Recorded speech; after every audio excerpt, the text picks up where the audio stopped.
எல்லா புகழும் இறைவனுக்கே. Hello friends, welcome to Kilakarai kitchen. இன்றைக்கி நம்ம சேனலில் பார்க்க போகிறது ரொம்ப சூப்பர்வான ஒரு டிஷ், தக்கடி. இது கீழக்கரையோட பாரம்பரிய டிஷ்ஷில் ஒன்று. வாங்க எப்படி செய்யலான்னு பார்க்கலாம்.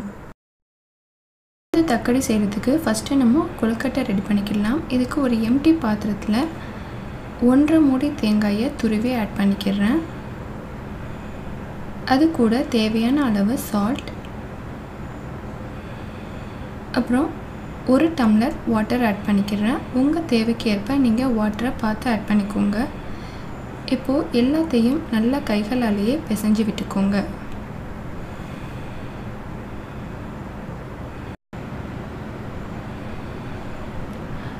அடுத்து இதில் 3/4 கிலோ பச்சரிசி பருமாவு ஆட் பண்ணிக்கிறேன். இந்த மாவு எப்படி செய்யணும்னு சொல்லிட்டு நான் ஆல்ரெடி வீடியோ அப்லோட் பண்ணிக்கிறேன். அதோட லிங்கை கீழே டிஸ்கிரிப்ஷனில் கொடுக்குறேன், நோட் பண்ணிக்கோங்க. இப்போது எல்லாத்தையும் நல்லா பிசைஞ்சு விட்டுக்கோங்க. இதுக்கு ரொம்ப தண்ணி ஆட் பண்ணிடக்கூடாது. உங்களுக்கு கொழுக்கட்டை மாவு பதம் தெரியும்ல, அதுக்கு தகுந்த மாதிரி நீங்கள் தண்ணி ஆட் பண்ணி பிசைஞ்சு விட்டுக்கோங்க.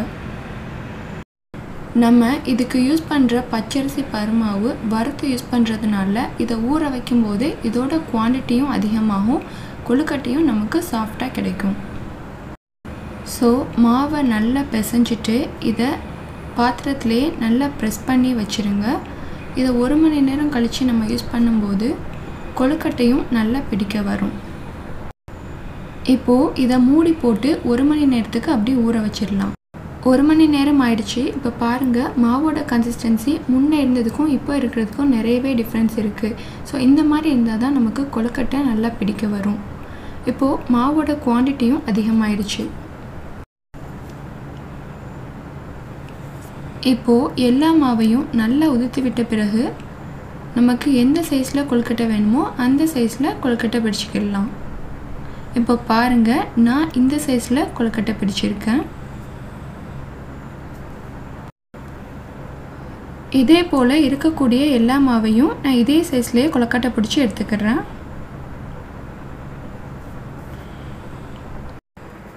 இப்போது நம்ம உருண்டை பிடிச்ச எல்லா கொழுக்கட்டையும் 1 by 1 ஸ்டீமரில் அடுக்கி வேக வச்சிடலாம். இந்த கொழுக்கட்டை வேகிற நேரத்தில் தக்கடிக்கு தேவையான குடல், தலை, கால் போட்டு செய்கிற குழம்பு ரெடி பண்ணிக்கிடலாம். இந்த குழம்பு செய்கிறதுக்கு நான் ஒரு குக்கர் எடுத்திருக்கேன். இதை அடுப்பில் வச்சுட்டு இதில் 100 ml ஆயில் ஆட் பண்ணிக்கிறேன். ஆயில் ஹீட் ஆனதும் இதில் 3 பட்டை, 2 ஏலக்காய், 2 கொத்து கருவேப்பிலை ஆட் பண்ணிக்கிறேன்.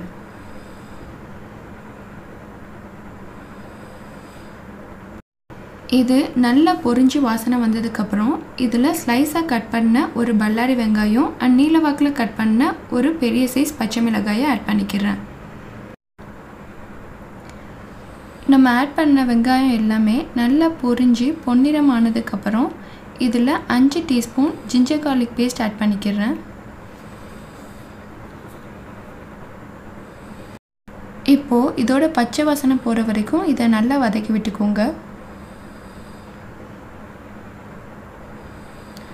அடுத்து இது கூட 3 டேபிள் ஸ்பூன் தயிர் ஆட் பண்ணிக்கிறேன். இதையும் நல்லா மிக்ஸ் பண்ணி விட்டுக்கோங்க.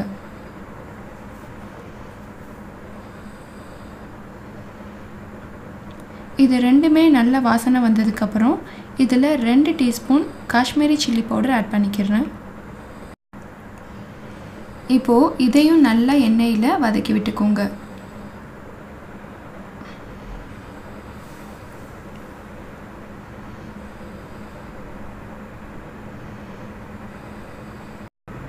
அடுத்து இதில் ஆட் பண்ணுறதுக்கு ஆட்டோட குடல் 1/2 கிலோ, தலைக்கறி 1/2 கிலோ, கால் 2, இது எல்லாத்தையும் க்ளீன் பண்ணி கட் பண்ணி எடுத்து வச்சுருக்கேன். இதை 1 by 1 ஆட் பண்ணிக்கிறேன். ஃபஸ்ட்டு இதில் நான் காலை ஆட் பண்ணிக்கிறேன். காலை ஆட் பண்ணதுக்கப்புறம் இதை லைட்டாக வதக்கி விட்டுக்கோங்க. இது வதங்கினதுக்கப்புறம் இதில் நம்ம ஆட்டோட தலையை ஆட் பண்ணிக்கிடலாம். இப்போது இதையும் லைட்டாக மிக்ஸ் பண்ணி விட்டுக்கோங்க.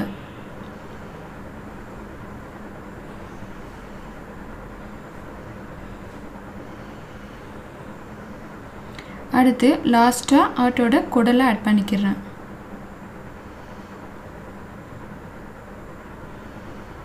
இது கூட குழம்புக்கு தேவையான அளவு சால்ட் ஆட் பண்ணிக்கிறேன். இப்போது எல்லாத்தையும் நல்லா மிக்ஸ் பண்ணி விட்டுக்கோங்க. இப்போது இந்த குழம்புக்கு தேவையான மற்ற மசாலா பவுடர்ஸ்லாம் ஆட் பண்ணிக்கலாம். இதுக்கு 2 டீஸ்பூன் மல்லித்தூள், 2 டீஸ்பூன் ஜீரக மிளகுத்தூள், 1/2 டீஸ்பூன் மஞ்சள் தூள், இது எல்லாத்தையும் ஆட் பண்ணிவிட்டு நல்லா மிக்ஸ் பண்ணி விட்டுக்கோங்க. இதோட பச்சை வாசனை போகிற வரைக்கும் இதை நல்லா வதக்கி விட்டுக்கலாம். இப்போது இந்த குழம்புக்கு டேஸ்ட்டும் திக்னஸும் கொடுக்கறதுக்காக நான் தக்காளி வெங்காயத்தை அரைச்சி பேஸ்ட்டை ஆட் பண்ண போகிறேன். இதுக்கு 3 பல்லாரி வெங்காயத்தை இந்த மாதிரி கட் பண்ணி எடுத்துருக்கேன். அதை மிக்ஸி ஜாரில் ஆட் பண்ணிக்கிறேன். இது கூட 2 தக்காளியையும் இந்த மாதிரி கட் பண்ணி அதையும் ஆட் பண்ணிக்கிறேன். இப்போது இது 2ஐயும் அரைச்சி நல்லா திக்கான பேஸ்ட்டாக எடுத்துக்கோங்க.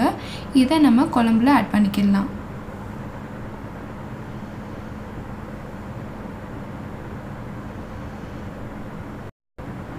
தக்காளி வெங்காயம் பேஸ்ட்டோடு சேர்த்து குடல், தலை, கால் எல்லாத்தையும் நல்லா மிக்ஸ் பண்ணி விட்டுக்கோங்க.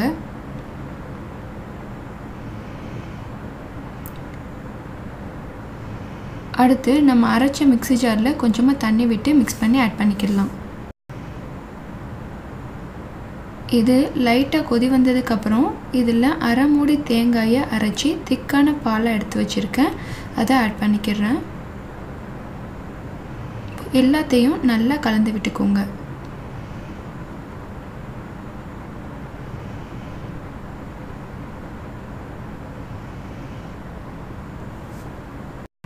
அடுத்து லாஸ்ட்டாக புதினா, கொத்தமல்லி இது 2ஐயும் சின்ன சின்னதாக கட் பண்ணி வச்சுருக்கேன். அதை ஆட் பண்ணிக்கிறேன்.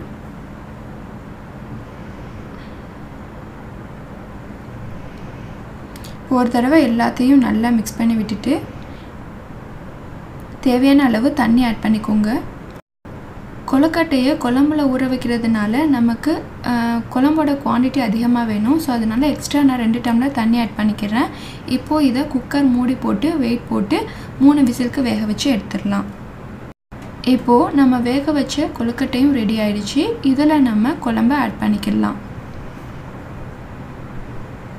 நம்ம இந்த குழம்புல டைரெக்டாகவும் கொழுக்கட்டையை ஆட் பண்ணலாம், இல்லைன்னா தேவையான அளவு கொழுக்கட்டையை எடுத்து வச்சு அதுலேயும் குழம்பு ஆட் பண்ணிக்கலாம். ஸோ அது உங்கள் விருப்பம்தான். ரொம்ப டேஸ்டியான விசேஷ நாட்களில் இஸ்லாமியர் வீடுகளில் செய்யக்கூடிய கீழக்கரை ஸ்பெஷல் தக்கடி ரெடி ஆயிடுச்சு. கண்டிப்பாக இந்த ரெசிபியை நீங்களும் வீட்டில் ட்ரை பண்ணி பாருங்கள். பிடிச்சிருந்தா please like, comment, share and subscribe my channel. Thank you.